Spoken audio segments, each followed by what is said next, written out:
My goodness.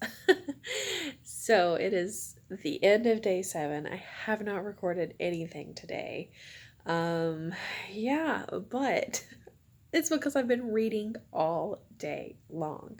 So, before I went to bed last night, I finished up .con and I read a little tiny bit of Cinderella is Dead. I think I got like 3 chapters into it or something like that. And then when I got up this morning, after I had my breakfast and everything, I started reading more of this and I finished it. And since I finished it, I went ahead and picked up Stalking Jack the Ripper and I read all of it. I just finished it.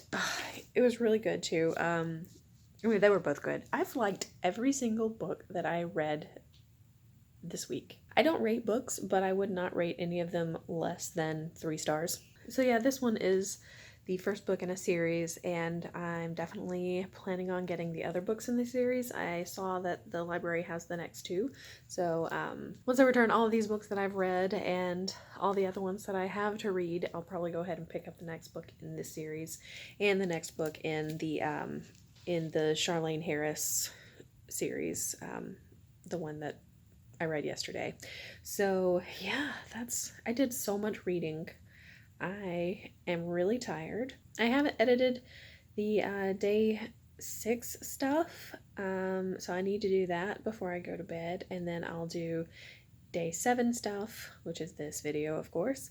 And at the end of this video, I'm going to do a quick little wrap up for the whole reading rush. I may not record it until tomorrow though, and it will go up tomorrow. All right, so technically it is the next day. It is no longer day 7, which is fine, but I thought I would finish up and do like a wrap up of everything because I didn't really talk about the 2 books that I read yesterday on day 7. So I guess I could talk about them really quickly, and then I'll give you like a rundown. I've already said what all the others are about, so I'm not gonna go through and talk about each one of them again.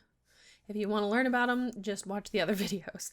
But I will probably put them in order of the ones that I like most, or at least to most, I guess. I liked all of them. Don't get me wrong, it's not like the one at the bottom is one that I hated or anything. I liked every single book that I read. I'm so happy about that. Oh my gosh, because I mean, the past few months that I've done this, one of the reasons I think that when I got to June and I didn't feel like reading is because a lot of the books that I was reading, I just wasn't liking them. Each month I would like maybe 3 books, and then 3 books I would just not like at all.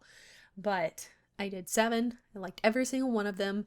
I am also reading other books that I have not talked about yet, and I'm liking those. So apparently I've just decided these are the good books and I'm going to read all of them. So anyway, let's talk about Cinderella is Dead by Caitlyn Barron. This is a really cute book. First of all, I liked it a lot. I love fairy tales anyway, and this one is, of course, about Cinderella, but it takes place in a land where Cinderella really was a real person and went to the ball and had a fairy godmother and married the prince and everything. But this kind of deals with how people who grew up in a world where that was real, a real story, how they have to deal with that. So one of the things is that the prince, he comes up with all of these rules and it becomes a very misogynistic society. Oh, here it is. So these are his decrees. A minimum of 1 pristine copy of Cinderella will be kept in every household. The annual ball is a mandatory event. 3 trips are permitted, after which attendees are considered forfeit. Participants in unlawful, unsanctioned unions will be considered forfeit. All members of households in Marseille are required to designate 1 male of legal age to be head of household, and his name will be registered with the palace. All activities undertaken by any member of the household must be sanctioned by a head of household. For their protection, women and children must be in their permanent place of residence by the stroke of 8 each night. A copy of all applicable laws and decrees, along with an approved portrait of His Majesty, will be displayed in every household at all times. So basically, if you're a woman or a child, you have no rights whatsoever. The ball that they hold every October, if you don't go, you're forfeit, which means that you are arrested and basically no one ever sees you again. So it's not, it's unclear what happens to you. Also, if you are considered, I guess, unmarriageable, you are forfeit. So if you're gay, basically. So you get your first invitation at 16 and you go to the ball. At the ball, there are all of the single men in the kingdom who are looking for a wife. They can pick any of the girls, and if they pick you, you have no say. You have to marry them, and if you don't get picked, then the next year you get another invitation. And if you don't get picked the second year, you get your last invitation. And if you don't get picked the last year, then you're either sent to the workhouse or you just disappear. So in the book, there's a lot of, husbands beating their wives, and the wives can't do anything about it and stuff like that. And if you try to do anything about it, you're basically dead. It's a very, very terrible place to be living. The main character, Sophia, this girl here, she is in love with her best friend, who is a girl. So, but nobody knows, or her parents know, but nobody else knows. So already she's breaking rules. She goes into the forest where she is forbidden to go, which of course is breaking rules. So she's constantly getting in trouble and everything, and her parents are afraid that she's going to be forfeit. But she goes to the ball, even though she doesn't want to, and she runs away from the ball, and basically there's like a manhunt for her and everything. And she runs into the descendant of one of the evil stepsisters, and you find out that they weren't actually evil at all. And the story of Cinderella is not what you've heard. So, and it's her discovery of all of that, and trying to change the world that she lives in. So it was pretty good, though. I liked it a lot. Next up was Stalking Jack the Ripper by Carrie Maniscalco. And I like this one also, of course, because like I said, I liked all of them. This one is the story of Audrey Rose, and she lives in London in 1888, and she wants to basically go into forensics. She has an uncle who is a doctor who does like examinations, autopsies and stuff like that, and he is working on the case of Jack the Ripper, and she's helping him, and he has another assistant, a guy who is also helping him, and they're kind of like, the two young people are kind of flirting with each other, and everything is really cute.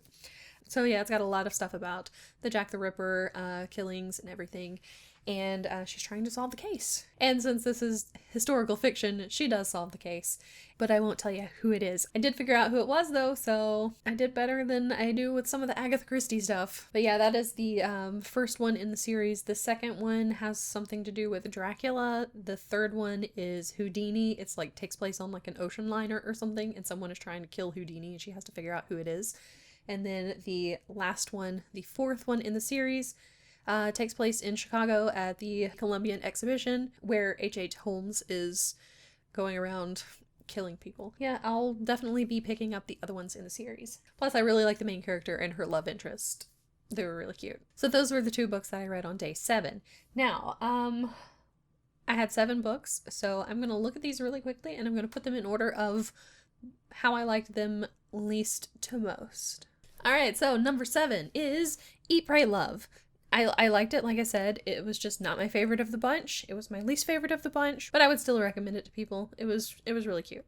I'm gonna try to get the movie version of it so that I can watch that too. Number 6 is .con by James Veitch. I liked it, but I feel like I've heard most of these, so it wasn't that new to me. So that's the only reason that it's like this far down. Number 5 is An Easy Death. This one, like I said, I liked it. I just liked some of the other ones better, but I'm still going to read the rest in the series, so there we go. Number 4, Cinderella is Dead. This one was really cute. I don't read a lot of books with Black protagonists. I also don't read a lot of books with LGBTQ themes and stuff, but I'm trying to fix that. I'm trying to read more of those, and it's just that I'm white and straight, so I always thought it would be like odd reading stuff like this. It's not. I don't know why I thought it was. It's just something that, I've got to get over myself, which is fine. But I really liked this one. Of course, main character, Black lesbian. Loved her. She was amazing. I really like this one. I don't know what else to say. If the author writes another book, I will try to pick it up if I can remember. And I hope that she does more things like this where she takes fairy tales and kind of changes things. So yeah, I really like this one. Number 3 is Stalking Jack the Ripper. I liked this one slightly better than Cinderella is Dead, but it was so hard to choose between these two because I really liked both of them, and I like flew through both of them. I think I read through this one a little bit quicker though. I mainly like the love story aspect of this one, but I also do like mysteries and detective kind of stuff, so this kind of fits everything. So I really like this one, which is why it's number 3. Now I come to the hard part, because the top 2 books that I read, I really like both of them, and I don't know if I can choose one over the other, but I think I will. I think I'm gonna put at number 2 Simon versus the Homo Sapiens Agenda. I really like this book. It made me laugh so much. It was so cute. It's kind of like, it made me think a lot of like You've Got Mail and stuff like that, where, you know, you've got the two people talking to each other, and it shows kind of how easily you can fall in love with somebody through text, and that's what I like about it. And yeah, so it was really cute. There were so many moments where I was just like, oh, this is so adorable. I love this so much. So yeah, this this one is way up there at the top. I'm so glad that I read this. But I think the number 1 pick, and not just because it made me cry, but because it made me think, and it is The Art of Racing in the Rain. This was my number 1 pick. I wasn't sure I was even gonna like this book because it's told from the perspective of a dog.